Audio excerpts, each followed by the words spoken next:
Hola, som la Marta i la Lucía.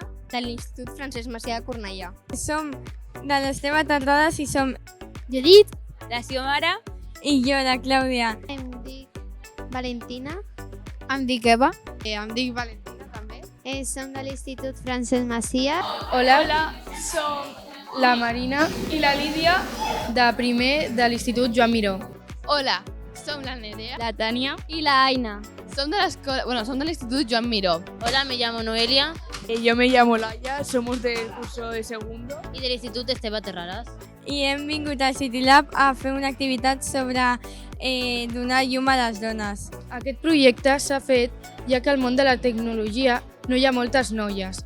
S'han reunit unes 40 noies de diferents instituts de Cornellà per familiaritzar-les amb el món de la programació. Avui hem vingut al City Lab per programar i fer com una exposició en homenatge a les dones. El primer dia van aprendre a programar perquè no sabien. El segon, ja que teníem una miqueta més d'experiència, doncs hem fet aquesta escultura.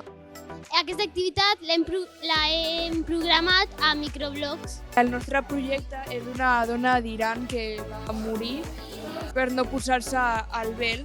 Hem escollit la Frida Kahlo, ja que a la seva època pensem que les dones teníem límits de drets i no podíem treballar i només podíem fer coses de casa, i ella va trencar els estereotips i es va fer pintora molt famosa. Aquesta escultura és en homenatge a Clara Campoamor.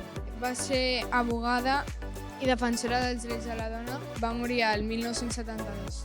Clara Campoamor va ser la primera diputada d'Espanya que va fer que ara, avui en dia, les dones puguem votar a les eleccions. Mileva Maric, que va ser la primera esposa d'Albert Einstein i va també ajudar a Einstein a la teoria de la relativitat i no se li va donar crèdit i sense ella no hagués estat possible aquesta teoria. Estem fent un projecte que es tracta de com una cabanya perquè les dones puguin tenir un lloc on puguin ser elles mateixes i no sabien bé què donar escollir.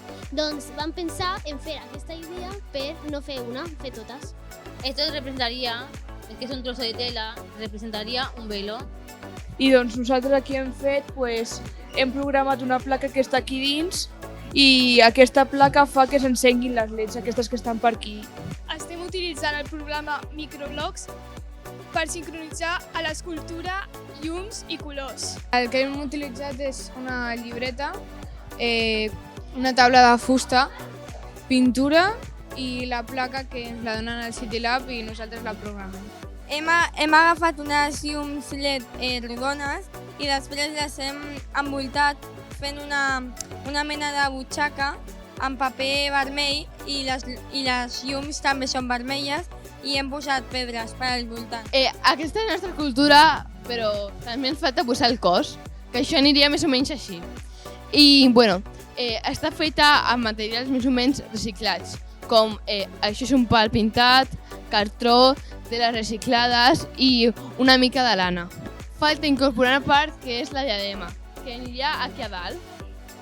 Hem ficat flors, hem utilitzat pintura, hem col·locat la llum a la diadema de flors i hem fet que sigui més o menys 3D.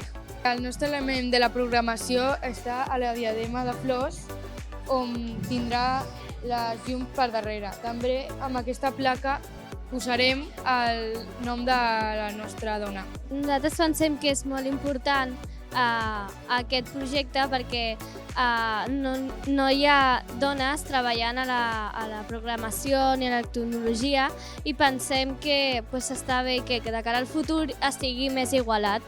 Perquè les dones tinguin més oportunitats per tenir millors treballs, perquè ara la tecnologia, tots els profes i això, la majoria són homes i no dones. I el que volen fer és que les dones tinguin més oportunitats de fer el que vulguin, és a dir, que si volen ser tecnològiques, que siguin tecnològiques. Aquesta activitat és important perquè la majoria de persones que treballen amb aquestes coses de tecnologia són homes i hi ha moltes dones que els agradaria fer això, però no es veuen capaces perquè pensen que és un treball d'homes i no és així i elles també poden.